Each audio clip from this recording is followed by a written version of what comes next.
the land which he swore to give unto their fathers, and they possessed it and dwelt therein.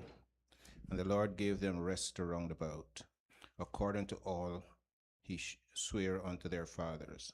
And there stood not a man of all their enemies before them. The Lord delivered all their enemies into their hand. There failed not aught of any good thing which the Lord had spoken unto the house of Israel, all came to pass. Okay, thank you very much. So we are coming close to the book of Joshua, right? The story starts to end. Actually, right before that, there was the passage right there when Joshua was old, right? He knew the end is near. So just like the book of Deuteronomy, we are coming close. But also we want to see the tone with which the book of Joshua wants to end. What is this tone that we find in these verses? What does the author want us to see? After we read all of these stories, we went through everything. We went through all their adventures or all their history, right? We went through them dividing the land, which was very boring because it didn't mean much for us, but it meant a lot for them, right? For them taking possession of it, so gaining it, taking possession of it. So what is the tone, the feeling in which the book of Joshua wants to close? I think the feeling is God has accomplished everything he said he would do. That's right, right? And I like very much the way you use those words. God has accomplished everything that he said he would do. That's what the author wants us to see. God has finished his... I didn't hear. I heard something, but not... Has finished his part, or what other word? God has finished his mission, okay. Fulfill his promises. Promises, very good. For me, this whole thing had I'm trying to find the right word here. Reverberance, but it's not an echo. Echo of something that I've learned, I've read about someplace else. God had finished his work. His work, right? That's exactly what he wants the author tries to underline this. God's work in doing what? Giving them the land, right? For them to possess it and then to inhabit it, it's finished, right? So where do we find the first place in the Bible where we can read about this? God has started his work and then he finished it. In Genesis, right? Let's go and look and read that text, because I think it's very important to build from that foundation of the finished work of God.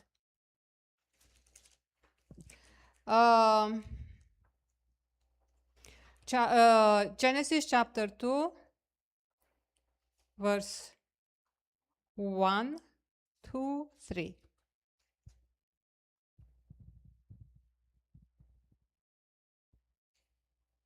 Genesis chapter 2, verse 1 to 3. Thus the heavens and the earth were finished, and all the host of them. And on the seventh day God ended his work which he had made. And he rested on the seventh day from all his work which he had made. And God blessed the seventh day and sanctified it, because that in it he had rested from all his work which God created and made. You said 3? Yeah, that's good. So do you get this image of God doing a certain work? That's how the history of humanity begins. God doing the work of creation, right? Building up this home for humanity, for Adam and Eve, right? And was it a good home, or, it needed some work? Right? It was this image of something that is complete. It's done. It's finished. Have you ever moved into a home that was complete, finished, and you didn't have to do anything to it? Well, we haven't. We always had to do something, right? But can you imagine a house that it's complete, it's finished? You just have to move in it, right? And once you move in it, what do you do? What do you do in a completed work? Is there anything left for you to do? A labor of love, right? It's enjoying it. It's but after God finished the work, right? What's the first thing he wanted to do? He did. He rested. So you see that a completed work, when something is completed, then comes the rest, right? That's the dynamic here. So there is it starts with something, a project, something to do, and when it is finished, when it's completed, have you ever had the opportunity to rest like that? When is the last time you felt like, I finished, I had a project and it's all finished and I can rest? Please tell me a story. Yeah, well, that's what the Sabbath is supposed to do, right? The week's work is finished, it's completed, and then I can. Yeah, and you enjoy what you have done. And so it's kind of a work of art, right? I have done my work for the week, and I can just sit down and enjoy it for a day. And that's the ultimate gift that God gave to humanity, the capacity to. And I think that's the plan. That's how he wanted us to live. He wanted to give humanity everything, a finished work, for Adam and Eve to enjoy. And the Bible text in Genesis is to keep it, right? To take care of it and keep it, which is very much like what the words that are used for the priests in the sanctuary. But do you think that the work that they were supposed to do had anything to do with completing God's work? Where they called, God said, well, you know what? I've let some things undone. And right now, I would like you to, kind of complete my work, because there's still more work to do. But so the idea of finished work is essential in our relationship and understanding the dynamic between God and humanity and God's plan for humanity. Because God's plan for humanity from the beginning, from the Garden of Eden, has been God does the work. He prepares everything that humanity needs. He makes the whole world. He makes the garden. He gives them free reign. It's like he gives me this house and says, you can live in it. You can do whatever. I made it for you. It's yours. Enjoy it forever. It's something that, you can do forever. Enjoy it and keep it. But as you live in it, you're not going to continuously. It's interesting that God didn't give them servants. They still had something to do. It wasn't a dynamic in which now you just sit down and look, right? It's a dynamic in which God calls them to participate, to enjoy the creation that he has made for them. And that was God's plan from the beginning. That's what God has planned for humanity from the beginning. I do the work, and then I call you to enjoy it. And we enjoy it together. We celebrate in God's work together. And for me, this text that we just read has the same echo of the same promise that is the promise from creation. In Eden, Adam and Eve lost the land, lost their home, right? And now it's almost like a return home, a return to some place where they can find what? Rest. Peace and rest, because that's our home. Our home is not some place it's desert, let's create, it's Mars, let's create Earth. Let's change the atmosphere and everything else. It's being able to enjoy in God's completed Very important work. So now let's read this text again with this echo in mind. And let me know if it sounds a little bit different to you. Who would like to read it again?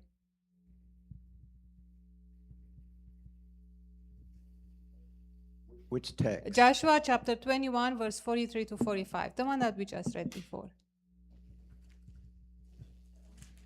Joshua chapter 21, verse 43 to 45.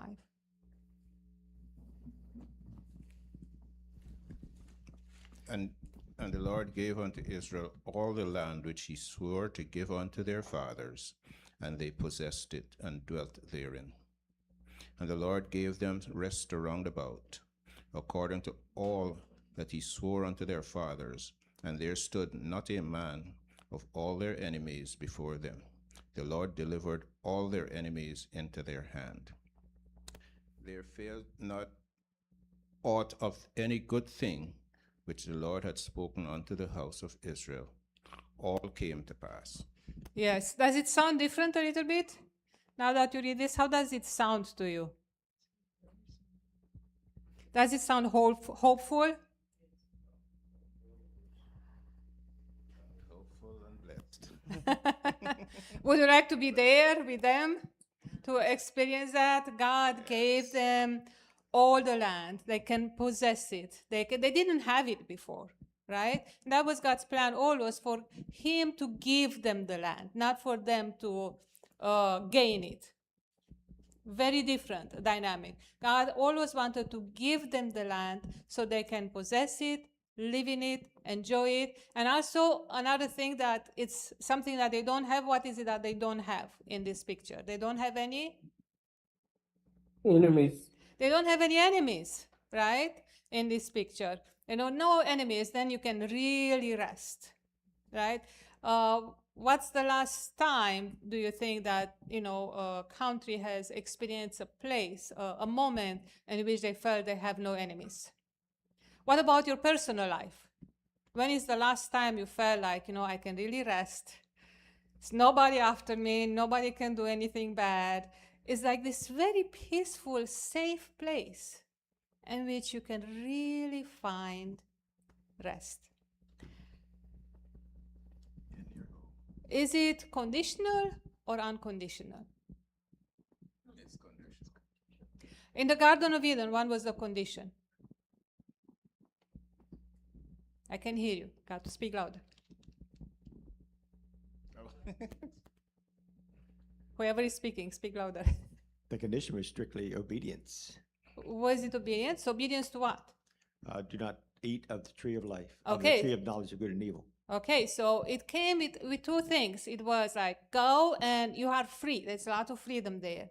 You can eat from everything, right? So it's like, I'm inhabiting this house, right? And God says me, I made it, I arranged it, it's ready for you to just enjoy it. You can even change things. Change the furniture, change whatever you want if you want to do any, because I make it yours. Make it yourself. I'm giving it to you as inheritance, but make it yourself. I don't know. I'm using a house because it makes more sense to me.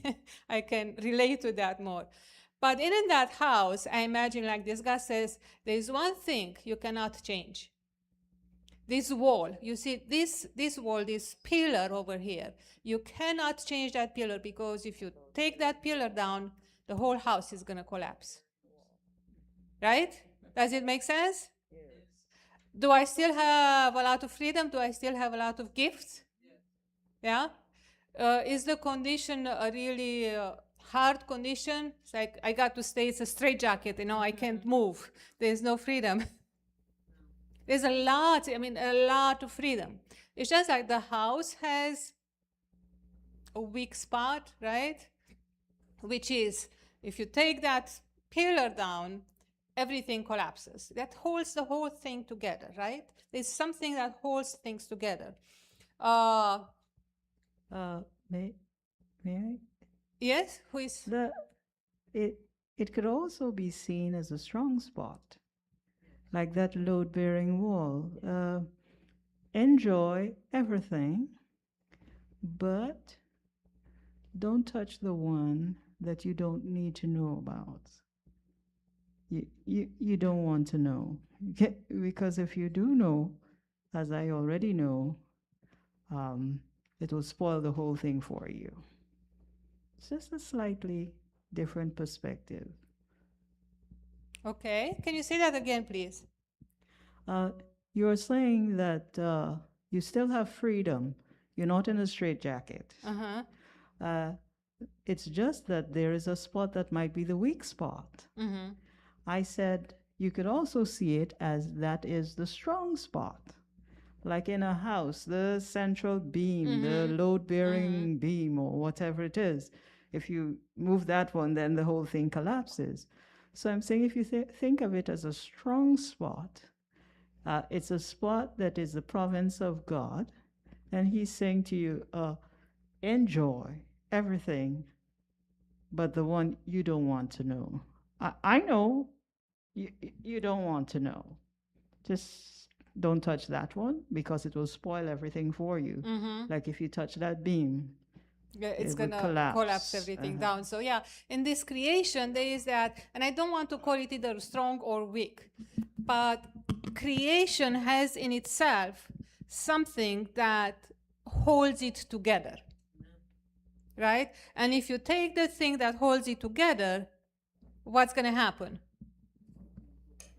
So all of this happiness, all of this, what God created for human beings, right? The whole planet, the whole law system, everything that he gave them, right? Something holds all of it together for them to enjoy. So that's the reality, of everything sits on that thing. So if you take that thing out, then all of it will, so it's not indestructible in that way. Go ahead, Max, I saw that. I have found that in life, everything has a but and everything has a condition. Okay. I just listened to her statement. No criticism, but I just said it, but. And she used the word but 4 or 5 times. So basically, from the get-go, we can do this, but it is conditional upon your behavior, your actions, those things that you. Okay, so that's what I would like us to look together. What's that but that interferes here, right? So God gives us all of these blessings, right, that are heaven, right? All of these blessings of a home, of a land, of peace, of no enemies, of a life that he made us to live in those blessings. He didn't make us to live in the but zone, right? So again, but we experience, right? Adam and Eve already heard that word from the beginning, that but, because there's something in this capacity. Yes, we have the capacity to create, to experience life like this. But, and that's the thing that I would like us to try and explore. That's exactly what happened also with the book of Joshua, right? So here we are, the writer is giving us this image. Here they are, all God's promises, just like from the beginning. It's fulfilled when they settle down in the land. All of these promises that we heard from Abraham, from Isaac and Jacob, and the 10 children, and all through the whole history. We have Genesis to here. All of the promises was leading to this point in the story of this moment in which all his people can come to this place that they can possess and live in peace and enjoy. That's God's plan. But just like from the beginning, the Garden of Eden had a but, also their experience in the new Israel, in a new home, also has a but. And, try to explore a little bit what that but is. But before we want to go there, I want to say something else about the land, and I found it in another text that is in our Sabbath school. Joshua 23, chapter 23, verse 15 and 16. Joshua chapter 23, verses 15 and 16. And I want you to pay attention, especially for how does Joshua, or the writer, describe this land in which God has brought them. Who would like to read that text? Therefore, it shall come to pass that as all good things are come upon you, which the Lord your God promised you, so shall the Lord bring upon you all evil things, until he hath destroyed you from off this good land, which the Lord your God hath given you. When you have transgressed the covenant of the Lord your God, which he commanded you, and have gone and served other gods and bowed yourselves to them, then shall the anger of the Lord be kindled against you, and you shall perish quickly from off the good land which he hath given unto you. Okay. So the first idea that I would like us to look at, how does the author describe this land in which God has brought them? Good land. It's a good land, right? Have you ever worked with a good land or a bad land? What do you think about the land over here where we live? Is it a good land or a bad land? Good. If you want to do agriculture. The land is good. Huh? The land is good. The land is good over here? Everything grows easy? Pretty much. Pretty much? You know, we have such a More than we variety. want. We have a huge variety of different soils, and so only certain things can grow well in those soils. And so once again, we have to be aware of what type of soil we have and what its limitations are, and what we can do to either make it better or worse. Okay, yes. So how would you define, if God would say, this is the land that I gave you to live, would you define it as a good land or more of a, it's hard. You got to work hard to get anything out of it. I mean, your personal experience. That's good. I Yeah, mean, okay, Max, you it's- listen to the farmers and Okay, he says it's good. Okay. Yeah. Anybody else? And good. Okay, so the question is like, is this land a very fertile land? How do you find it? Well, I tell you, I lived 8 years in Michigan. And it was very easy to grow a garden.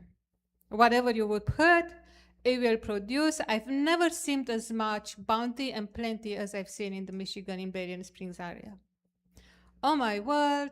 I mean, the trees would be so full of apples. I remember we went to pick up apples once. We took a whole, how do you say por bagage? Trunk. We took a whole trunk from one tree of the apples. We filled up the car with apples, and I could not see where we took the apples from.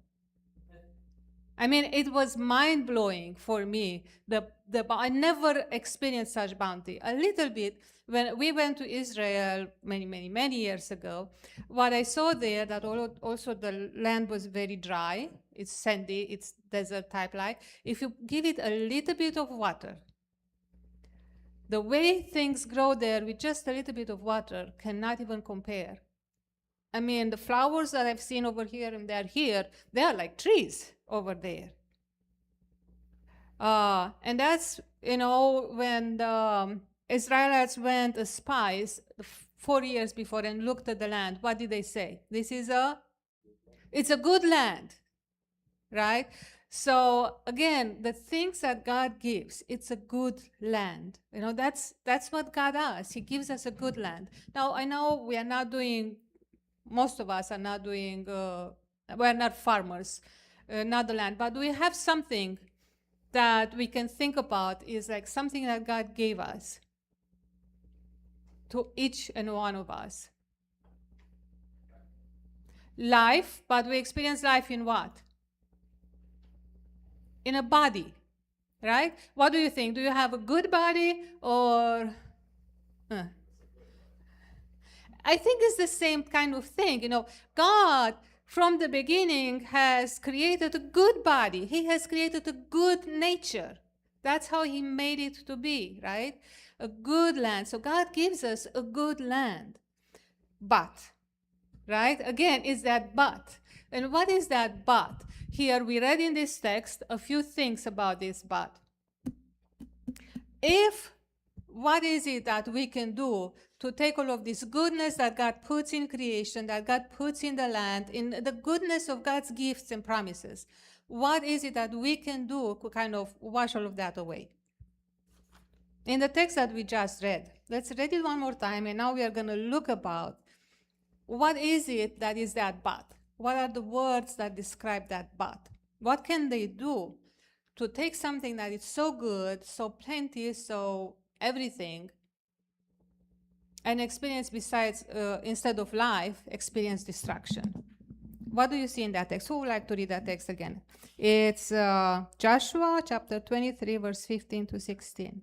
Therefore, it shall come to pass that as all good things are come upon you, which the Lord your God promised you, so shall the Lord bring upon you all evil things, until he hath destroyed you from off this good land, which the Lord your God hath given you. When you have transgressed the covenant of the Lord your God, which he commanded you, and have gone and served other gods, and bowed yourselves to them, then shall the anger of the Lord be kindled against you, and you shall perish quickly from off the good land which he hath given unto you. Okay, so what is the condition presented here? There are kind of two sides, like a coin, two sides of this condition.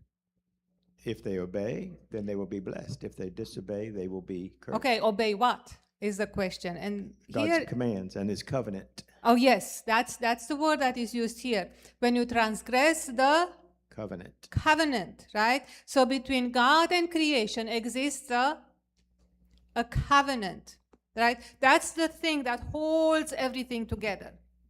A covenant that keeps things the way God made them. Good, beautiful, plenty, rest, home, everything that comes to that. It's created through this covenant between God and creation. So when you transgress the covenant, right, to break the covenant, and what else are they going to do? It's the same thing, but it's the other side of the coin. How can you transgress the covenant? When you go and serve other gods, right? So I know we're talking about the laws and everything else, but all of those are put together in this word. And the central point of their problem has always been this. You know, they are the people of God, and they are under a covenant with God, right?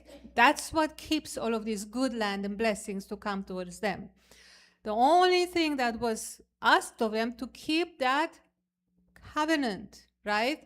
And the other side of keeping the covenant was, the very first thing is like, to not accept other gods. To call God as your God. And that's about it, right? In the Garden of Eden, what was the covenant over there? It says, do not eat, because when you eat, shall die. That doesn't tell us why, but if we look at what is that the serpent tempted them with, what did the serpent actually tell them? Eat why? Eat because you shall not die, but why were you told not to eat? Because God kept something from you. There is more that you can be than you are. Right? So in a way, there's the temptation says, you know, God's work is not completed. You are not finished. You can be more than God has already given you. There is more outside of the boundary. Have you ever had that temptation? You know, there is more grass over there. God hasn't given you everything yet. I'm telling you, he is actually kind of selfish. You know, he's keeping something from you that is going to give you wisdom, and it's going to make you be like him. Right? So all of those things, you know, that makes you be like him, it really implies the fact that he has not already given you that. That he has kept something from creation that is good for it. So his work is not completed. So, in a way, the temptation is I got a way to complete an imperfect work of God.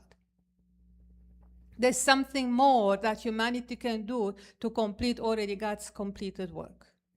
You know, it's not completed. I'm not accepting that I already got everything. I don't need everything else.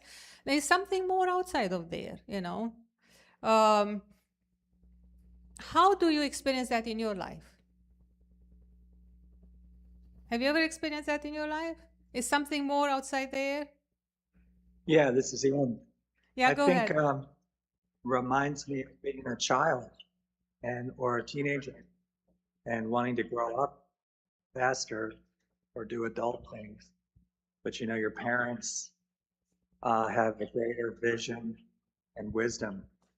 So they try to talk to you in a way you can understand, but you don't always accept it.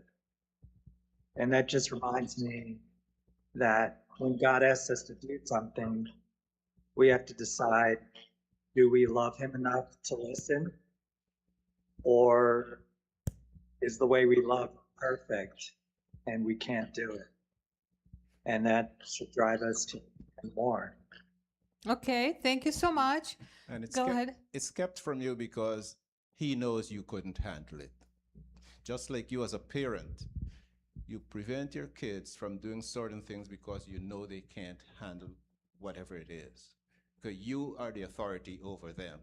God is the authority over us. He knew we couldn't handle this. That's why he said, don't eat of that. Because once you do that, what comes after that would be something beyond, way above your head. You can't. And well, look at us. Yes, very good. And I heard two words here, and I think they're both correct. Although it's kind of hard sometimes to put them together, but both of these ideas are very important. In said something, do you love him enough to trust? And that's very interesting because there is always this temptation to go for Israel to go after other gods. I mean, that's what, you know, from this moment in time until they went to the Babylonian captivity, that's what they've done constantly.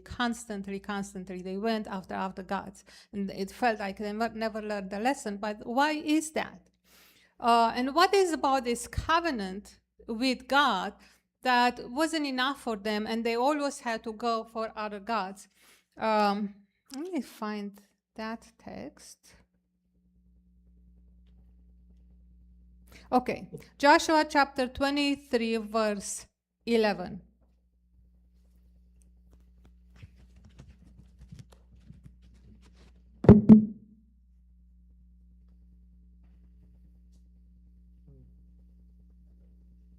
Yes, Joshua chapter 23, verse 11. Take good heed, therefore, unto yourselves, that ye love the Lord your God. Right? So part of this covenant that God made with his creation, that holds the creation together under the image as he planned it to be, which is good and everything. But part of this covenant has, I would say, the requirement of love. Right? It's the foundation. It makes everything go around. God is creating a covenant that is based on love. And he wants to create a land that runs by the principle of love, taking care of each other, taking care of the land, of respecting each other. And as you read all the laws that God put, they all are condensed in this idea that says what? Deuteronomy, we have the same text. Yes, Deuteronomy chapter 6, verse 5.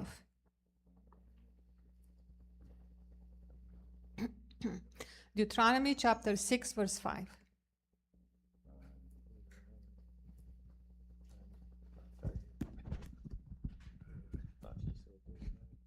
And thou shalt love the Lord thy God with all thine heart, and with all thy soul, and with all thy might. How much love? All. of everything that you have, right? So it's a very interesting covenant, that is based on the requirement of you shall love. Can you even order love? But that's another point. But that's the heart of the requirement. The principle of this covenant is a covenant of love.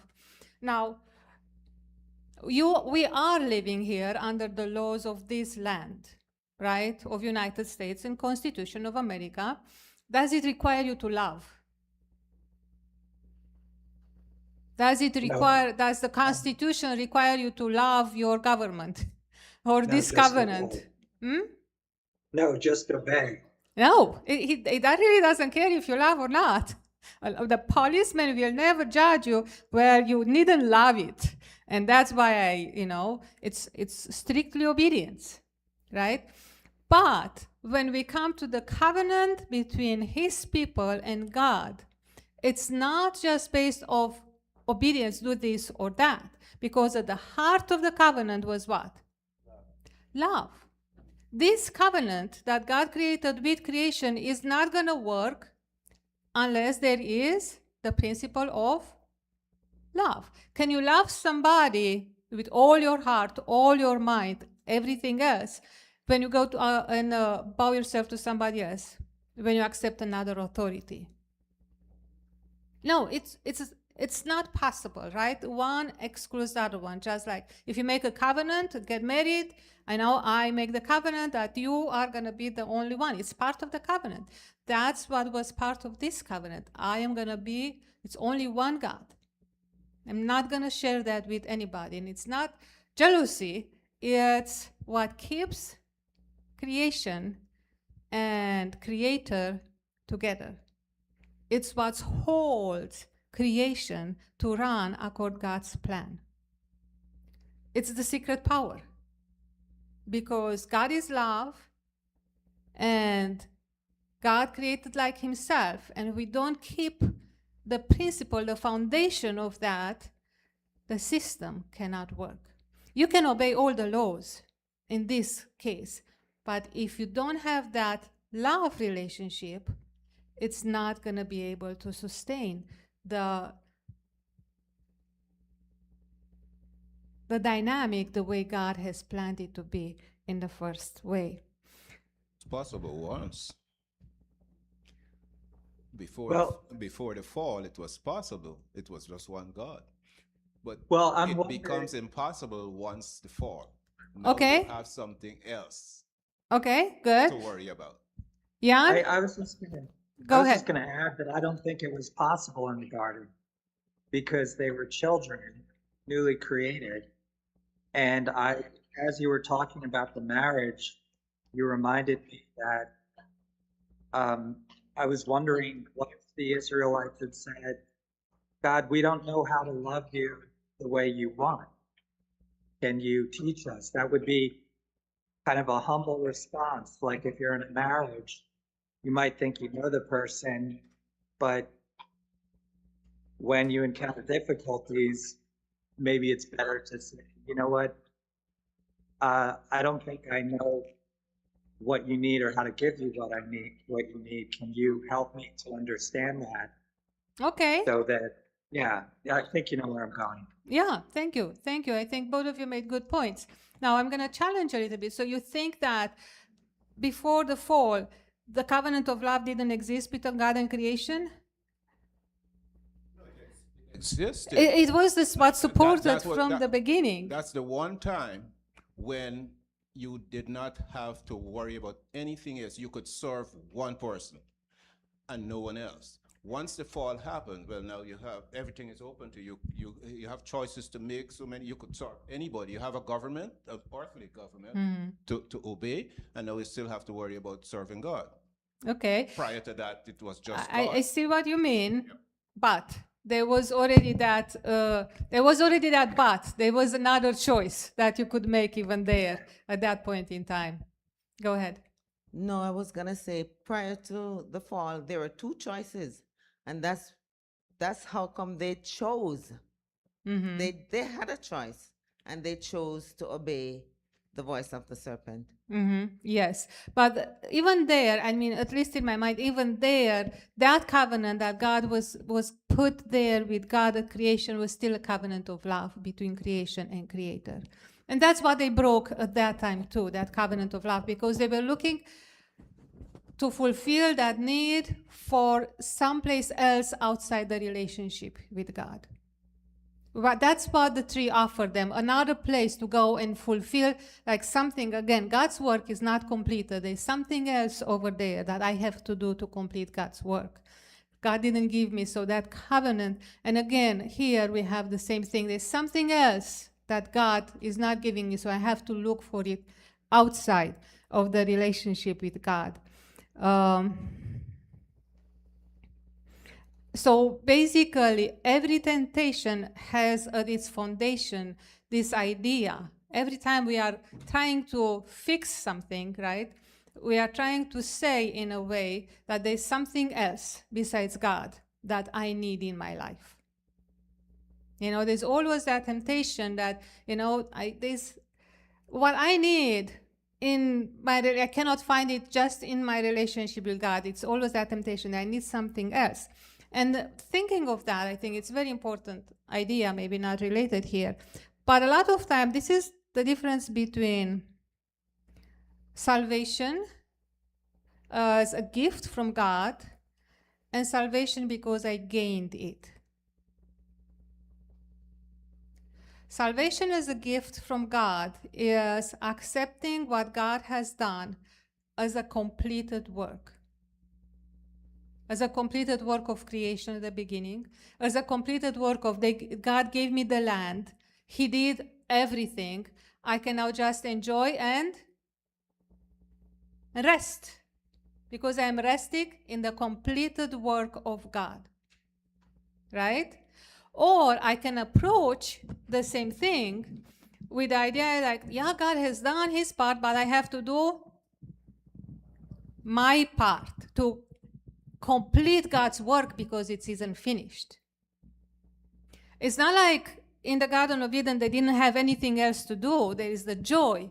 There is the living actually in the house, right? The experiencing of the full life that God has given you in salvation. You're not stopping living just because you're saved. Everything comes after that. That's the beginning of the story. But there's a different approach, and the fulfillment of the law is enjoying God's gift for us, right?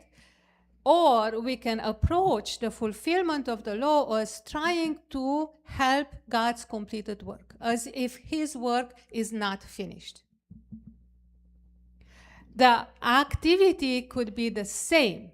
I cannot say from outside, why do you do what you do? You are doing all the right things. And I could not tell you from outside, no, you're not doing the right things, because it looks the same. It could look the same from the outside. But the way you relate to God and your relationship with Him and your identity that you find in Him, who is He and who are you, it's very different in these two type of dynamics. Right? Because if I approach God completed the work, I am just His child. I am who He made me to be, and I am good. God created a good thing. And now I can enjoy the good thing that God has done. It's not about bringing in bad things, because then I'm not being who God has made me to be. You cannot bring bad into God's creation. You have introduced another God. Right? But it's a place where you can rest in there. You're not trying to gain anything. You are enjoying God's gift, while we can approach the same dynamic and we say, well, God, I'm still not good enough. I think I got to do some more works. I still see that I'm not just like you. I have to complete. I got to keep. Can you rest in that dynamic? Can you enjoy your life? You can't really do that. But from the outside, it might seem like you're doing the same thing. But your relationship and what you find in God is going to be very different. He can be like here, it's like, if you're not listening, I'm going to come after you and I'm going to punish you. and you're going to see it, right? And I'm going to destroy you, right? You can see it like that, or you can see the freedom that comes from, I can rest because God has completed his work in me, and I trust that he is going to continue, as Paul says, he is going to continue to complete his work in me until the end.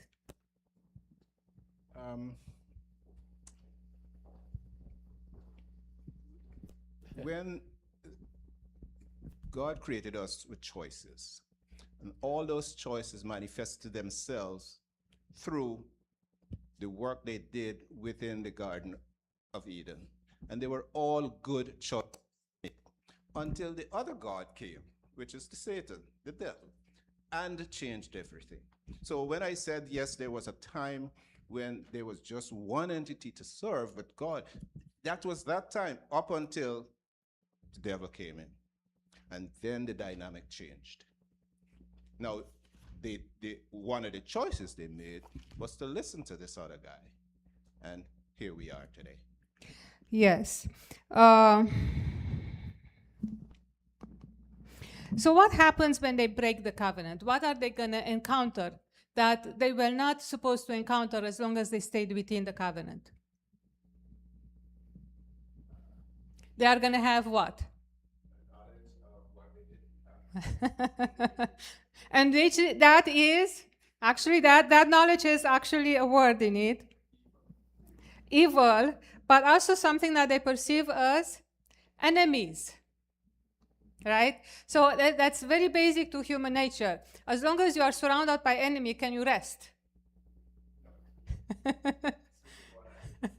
Yeah, you cannot really relax and rest. It's just the way it is. For you to be able to rest, not having enemies, or at least not perceiving enemies, it's a given. That's why I think we have such a hard time in this culture, because even if we are safe, I mean, we are home, everything is done and so on, can you rest? We are so wired. Why? We cannot, at least I cannot relax. Why? Because the possibility, it's always something bad can happen. You know, everything is good right now, but something bad. You know, all of the sudden, instead of experiencing life in a state of rest or relaxation, everything is fine, nature is good, there's no hurricane, nothing bad can happen, right? You're experiencing life in a state of, there's always an enemy. Something always can happen. Even your brother can come to kill you, right? So that's what God tells them. If you break the covenant, what you are going to experience is enemies. And are they strong enough for them? Did God want them to fight their enemies? No. God did not want them to have to fight enemies. That's not how God created and planned his creation. Not to deal with enemies, right? Always God's promise, I'm going to take care of your enemies. That's in the covenant. If you keep my covenant, enemies, I'll take care of them. You don't have to worry about them, right? But if you are out of sight of the covenant, all of a sudden they are enemies. And when you try to, when people, the people of Israel, they try to take care of the enemies, what happened? They were overcome by their enemies. Enemies were not for them to fight, right? So all of a sudden, the mind changes from a place of heaven and rest and safety to a dynamic of enemies and danger, right? And always being on the lookout for whatever bad things can happen. Very different way of living. And salvation is coming back to the covenant. God doesn't make us strong to destroy the enemies, right? He makes us strong to come to the covenant, because always his promise is, I will take care of the enemy. And that's the great controversy that we have. So I'm looking at the time, but what we can look, they use this text. Let's see which one. Okay, let's take the text in 2 Corinthians chapter 10, verse 3. No, not that one. No, let's take that one too, because it's a good one. 2 Corinthians chapter 10, verse 3 to 5. Talking about the war dynamic, right, for us as Christians. Paul is trying to take that image of the experience of war but it's telling us, okay, who are your enemies? Because for the Israelites, the enemies were clear. They were the Philistines, the Hittites, all of these other nations around them, right? But who are the enemies for us? What is Paul saying here? Reading from the King James Version, Go ahead. 2 Corinthians chapter 10, verses 3 to 5. For though we walk in the flesh, we do not war after the flesh. For the weapons of our warfare are not carnal, but mighty through God, to the pulling down of strongholds, casting down imaginations, and every high thing that exalteth itself against the knowledge of God, and bringing into captivity every thought to the obedience of Christ. So what is our war? Who do we fight? What do we have to gain? What are our dangers, according to this text? Who is the enemy? Not the flesh. It's interesting. Paul says the flesh is not your enemy. At least in this text, he says that. What is the enemy? What are we destroying? In my text, in my translation, which is New International Version, says, we are destroying speculations. We are destroying every lofty thing raised up against what? Against what? The knowledge of God. The knowledge of God. And what are the dangers that come between us and knowing God in this text? And we are taking what? Every thought. every obedience. thought captive. So who is the enemy here? What do we have to overcome? Is it outside of us or inside of us? Self within. Who is working against us? I'm pointing. That which is contrary to God. Right? Who's producing our thoughts? Our thinking system, right? It is our thinking system, what we believe or what we not believe, that can bring up fortresses or can bring up things that can come against our capacity to really know who God is, right? So the images that we build in our head about who God is, that destroy his image, that put him in a different, darker one, right? So we have to take every what? Every thought captive, right? Every thought. Have you ever tried to control your thinking? Mm-hmm. But that's what Paul says here. That's your fight. So here our fight is, again, how are we going to do that with a sword or with a gun? How can you fight a thought with a gun? Right? So here our thinking system, what we create a belief system, right? The belief system that we can create an imagination, a false image of God. And we start worshiping that image that we have created instead of getting to know the true God that is out there. I'm not going to use Ephesians chapter 6, verse 11 to 18 because we don't have time. I would like us to close with Joshua. How does this story end? Because the book of Joshua says, here God fulfilled all of his work, as we read at the beginning. His work in giving them the land is completed. What happened next? Judges chapter 2. We have a few verses here. Verse 2, 7, and 11. So let somebody read Judges chapter 2, verse 2.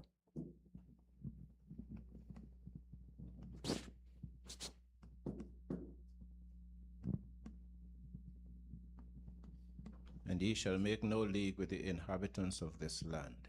Ye shall throw down their altars, but ye have not obeyed my voice. Okay, so is in Judges, which is not far away, historically speaking, from where the book of Joshua closes, is kind of the next page. Are they keeping the covenant? What does verse 2 say? Ye shall make no league with the inhabitants of the You land. shall not do it, but you have But ye not have obeyed me. my voice. Right? Have you So done this? beginning of Judges, you already see the problem, right? What's happening? Verse 7.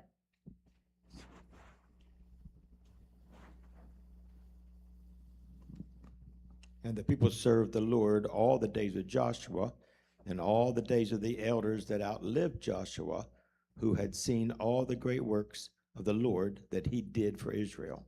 Okay, so the people served the Lord for how long? Until the elders were dead. Joshua and the elders were dead. So the people did what? They followed their leaders, right? As long as Joshua was there, and as long as the elders who did what? The elders who? Witnessed it all. They were eyewitnesses to everything that happened, that lived the history, right? They were present there. They kept the covenant. They kind of, it's like, they knew this is the way. There was no question for them. We know what we have to do, right? But what happened? That first experience, that first personal experience, the people did not have it. They followed somebody else. They followed the person in authority. What happens if we just follow as long as the church leaders are doing their jobs? And then they start doing something else, everybody got down with them. Is that good? So there is a call, this experience of covenant cannot be the covenant of your leaders if you want to stay faithful to God. It has to be your personal covenant. Otherwise, it's not going to fall. You are going to start falling out because this covenant with God, again, is based on the principle of love. It's not enough for your leaders to love God. You have to have that personal experience with Him.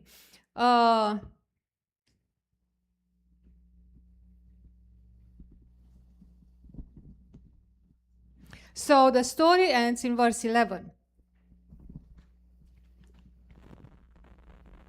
Who would like to read Judges, verse 11? And the children of Israel did evil in the sight of the Lord and served Balaam. And continue. And they forsook the Lord God of their fathers, which brought them out of the land of Egypt, and followed after other gods of the people that were round about them, and bowed themselves unto them, and provoked the Lord to anger. Okay, so the story actually has a little bit of a bitter taste in Judges, right? Because the book of Joshua ends up with this proclamation. God has been faithful, He has finished His work.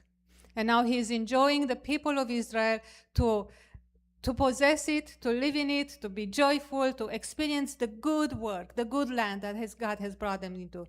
But very soon after that, we see that they have forsaken that covenant. They took, just like in the Garden of Eden, they took exactly the thing that was holding everything together. They disregarded that.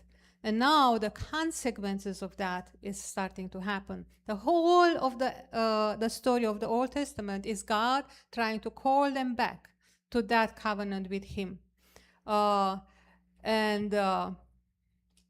they learned their lesson after the Babylonian history to not serve other gods, but do they fall in love with God? That is the challenge that I think Jesus brings in the New Testament. Yes, you can keep the law, you can keep the letter of the covenant, but can you bring in the relationship, the covenantal relationship that existed from the beginning between God and creation? And I hope that's the challenge that Christ brings to us, and I hope that all of us can come back to that covenantal love that God invites us to experience in Him. Amen.